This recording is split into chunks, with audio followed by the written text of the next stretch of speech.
ಇದರಿಂದ ನಮ್ಮ ರಾಜ್ಯಕ್ಕೆ ಅನ್ಯಾಯ ಮಾಡ್ದಂಗೆ ಇದು, ನಮ್ಮ ಗುಂಡ್ಲುಪೇಟೆಗೆ, ನಮ್ಮ ಜಿಲ್ಲೆಗೆ ಅನ್ಯಾಯ ಮಾಡ್ದಂಗೆ ಇದು. ಇಡೀ ನಮ್ಮ ಖನಿಜ ಸಂಪತ್ತನ್ನು ತಗೊಂಡೋಗ್ಬಿಟ್ಟು ಕೇಳಿದವ್ರಿಗೆ ಮಾರಾಟ ಮಾಡಿಬಿಟ್ರೆ ನಾಳೆ ನಮಗೆ ಬೇಕಾದಾಗ ಏನು ಮಾಡ್ಬೇಕಂದ್ರೆ ನೀವು 3-4 ವರ್ಷ ಆದ್ಮೇಲೆ ಮುಗ್ದೇ ಹೋಗುತ್ತಪ್ಪ. ನೀವು ಬಿಲ್ಡಿಂಗ್ ಕಟ್ಟಕ್ಕೆ ಏನು ಮಾಡ್ತೀವಿ, ನಾವು ಬಿಲ್ಡಿಂಗ್ ಕಟ್ಟಕ್ಕೆ ಏನು ಮಾಡೋದು? ನೀವು ಅಧಿಕಾರಿಗಳೆಲ್ಲ ಟ್ರಾನ್ಸ್ಫರ್ ಹೊಟ್ಟೈತಿರಪ್ಪ ನೀವು. ನಾವೇನು ಮಾಡ್ಬೇಕು? ಸರ್ಕಾರದ ಪಾಲಿಸಿ ಅಂತ ಅಂದ್ಬಿಟ್ಟು ನೀವು ಲೂಟಿ ಮಾಡಕ್ಕೆ ನೀವು ದಾರಿ ಮಾಡ್ಕೊಂಡ್ರೆ ಹೆಂಗೆ ಅರ್ಥ ಹಿಂಗೇನೆ? ಅದನ್ನು ನೀವು ನಿಮ್ಮ ಡೈರೆಕ್ಟರ್ ಜೊತೆ ಮಾತಾಡ್ಕೊಂಡು, ನಿಮ್ಮ ಡೈರೆಕ್ಟರ್ ಸೆಕ್ರೆಟರಿ ಯಾರ ಜೊತೆ ಮಾತಾಡ್ಕೊಂಡು ಕೂಡಲೇ ನಿಲ್ಲಿಸುವಂಥದ್ದು ಮಾಡ್ಬೇಕಾಗುತ್ತೆ. ನೀವು ನಿಮ್ಮ ಮೇಲಧಿಕಾರಿಗಳನ್ನ ಕೇಳ್ಬಿಟ್ಟೆ ಮಾಡಿ, ಸ್ವಲ್ಪ ಅದನ್ನು ನಿಲ್ಲಿಸ್ಬೇಕು. ಇಲ್ಲಿ ಆಗಿರುವಂಥದ್ದು ನೋಡಿ, ನಮ್ಮ ಖನಿಜ ಸಂಪತ್ತು 300-400 ಲಾರಿ ದಿನಕ್ಕೆ ಹೋಗ್ತಾ ಇದೆ ಅಂತಂದ್ರೆ ಅರ್ಥ ಇದೆ ಅವ್ರಿಗೆ, ಅರ್ಥ ಇದೆ ಅದಕ್ಕೆ. ಆಯ್ತು, ಒಂದು ಇದನ್ನು ಕ್ಲಾರಿಟಿ ಮಾಡ್ಕೊಳ್ಳಿ. ನೀವು ಮೊದಲು ಅದನ್ನ ನಿಮ್ಮ ಸೆಕ್ರೆಟರಿ ಜೊತೆ ಮಾತಾಡಿ, ನಿಮ್ಮ ಡೈರೆಕ್ಟರ್ ಜೊತೆ ಮಾತಾಡಿ, ಅದನ್ನ ನಿಲ್ಸಕ್ಕೆ ಅದನ್ನ ಮಾಡಿ. ಒಂದು ಇಷ್ಟೊಂದು ಆಕ್ಸಿಡೆಂಟ್ ಆಗ್ತಿದೆಯಲ್ಲ, ನಿಮ್ಮ ಕ್ರಮ ಏನು? ನಿಮ್ಮ ಡಿಪಾರ್ಟ್ಮೆಂಟ್ ಅದು ಕ್ಲಾಶ್ ಆಗುತ್ತೆ.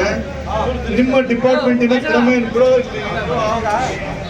ಇಷ್ಟೊಂದು ಆಕ್ಸಿಡೆಂಟ್ ಆಗ್ತಿದೆಯಲ್ಲ, ನೀವೇನ್ ಮಾಡ್ತಾ ಇದ್ರಿ? ನಾನು ಕ್ವಾರಿ ಕಸ್ಟಮರ್ಸ್ನ ಕರೆದು ಇನ್ಸ್ಟ್ರಕ್ಷನ್ಸ್ ಕೊಟ್ಟಿದ್ದೀನಿ ಸರ್. ಡ್ರೈವರ್ಸ್ಗೆ ಕೇರ್ಫುಲ್ಲಾಗಿ ರನ್ ಮಾಡಲಿಕ್ಕೆ ಹೋಗಿ ಬಾಡಿಗೆಲ್ಲ ಮೆಟೀರಿಯಲ್ ಹಾಕ್ಕೊಂಡು ಹೋಗಬೇಕು. ಡ್ರೈವರ್ಸ್ಗೆ ಕೇರ್ಫುಲ್ಲಾಗಿ ಹೋಗಿ ಓಡಿಸಿ ಕೇಳಿ ಅಂತ ಇನ್ಸ್ಟ್ರಕ್ಷನ್ಸ್ ಕೊಟ್ಟಿದ್ದೀನಿ ಸರ್. ರೋಡ್ ಮೇಲೆ ಆಕ್ಸಿಡೆಂಟ್ ಆದರೆ ನಾವು ಏನು ಹೇಳೋಕ್ಕಾಗುತ್ತೆ ಸರ್? ಡ್ರೈವರ್ನೇ ಏನೋ ಆಕ್ಸಿಡೆಂಟ್ ಆಗಿದೆ, ಇಲ್ಲ ಅಂತ ನಾನು ಹೇಳೋಕ್ಕಾಗೋದಿಲ್ಲ. ಬಟ್ ನಾವು ಅವ್ರಿಗೆ ಇನ್ಸ್ಟ್ರಕ್ಷನ್ಸ್ ಕೊಟ್ಟಿದ್ದೀನಿ ಅಷ್ಟೇ ಸರ್. ಅಷ್ಟೇ ಮೂಮೆಂಟ್ ಆಗ್ತಿರ್ತದೆ, ಅಷ್ಟೇ ಜವಾಬ್ದಾರಿ ನಿಮ್ಗೆ ಅಷ್ಟೇ ಆಗಿದೆ. ಇನ್ಸ್ಟ್ರಕ್ಷನ್ಸ್ ಕೊಟ್ಟಿದ್ದೀನಿ ಸರ್.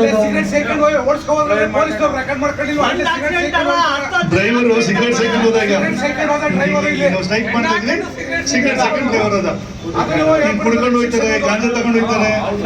ಆಕ್ಸಿಡೆಂಟ್ಗಳಾಗೋದು ಹೆಂಗೆ ಅಂತಂದ್ರೆ, ಕುಡ್ಕೊಂಡು ಹೋದ್ರೆ ಮಾತ್ರ ಆಕ್ಸಿಡೆಂಟ್ ಆಗೋದು, ನೆಗ್ಲಿಜೆನ್ಸ್ ಇಂದ ಆಗೋದು ಆಕ್ಸಿಡೆಂಟ್. ಇವತ್ತು ನಾವು ಸ್ಟ್ರೈಕ್ ಮಾಡ್ತೀವಿ ಅಂದ್ರೂ 16 ಲಾರಿಗಳು ತಿರುಗಾಡ್ತಾವ. ಇವತ್ತು ನಮ್ಗೆ ಸ್ಟ್ರೈಕ್ ಇವತ್ತು ಇದಿಲ್ಲ, ಹಂಗಾರ ನೀವೇ ಕುಮ ಕೊಟ್ಟಿದೆ ಅಂತ ಅರ್ಥ ಅಲ್ವಾ? ಇವತ್ತು ಒಂದು ಲಾರಿ ನೋಡಿ ಇವತ್ತು ಅವ್ರಿಗೆ ಭಯ ಏನಂತ ಆಯ್ತು ಅವ್ರಿಗಾಗ. ನೀವೇ ಸಪೋರ್ಟ್ ಕೊಡ್ತಾರೆ, ನೀವೇ ಕುಮ ಕೊಟ್ಟು ಯಾರು ಮಾಡಕ್ ಸಾಧ್ಯ ಇಲ್ಲ ಸರ್. ನಮ್ಮ ಮೊದಲು ನೀವು ಆಕ್ಸಿಡೆಂಟ್ ಆಗ್ತಿರೋಂಥದಕ್ಕೆ ಕಡಿವಾಣ ಹಾಕ್ಲಿಕ್ಕೆ ಮೊದಲು ಸ್ಪೀಡ್ ಲಿಮಿಟ್ನ ಹಾಕ್ಸಿ. ಫಸ್ಟು ನೀವೊಂದು ಜಂಟಿ ಮೀಟಿಂಗ್ ಮಾಡ್ಕೊಂಡು RTOದವ್ರು ನೀವೇನು ಮಾಡಲಿಲ್ಲಪ್ಪ, ನೀವು ಅವತ್ತು ಬಂದು ಹೇಳ್ಬಿಟ್ಟು ಹೋದ್ರಿ. ಸ್ಪೀಡ್ ಲಿಮಿಟ್ ಮಾಡಲಿಕ್ಕೆ ಒಂದು ಸ್ಪೀಡ್ ಲಿಮಿಟ್ ಜೊತೆಗೆ ಇಷ್ಟೊಂದು ಟ್ರಾಫಿಕ್ ಇದೆ, ಇಲ್ಲಿ ಓಡಾಡಿದ್ರೆ ಹೆಂಗ್ ಓಡಾಡಕ್ ಸಾಧ್ಯ? ಹಿಂಗ್ ಓಡಾಡ್ಲಿಕ್ಕೆ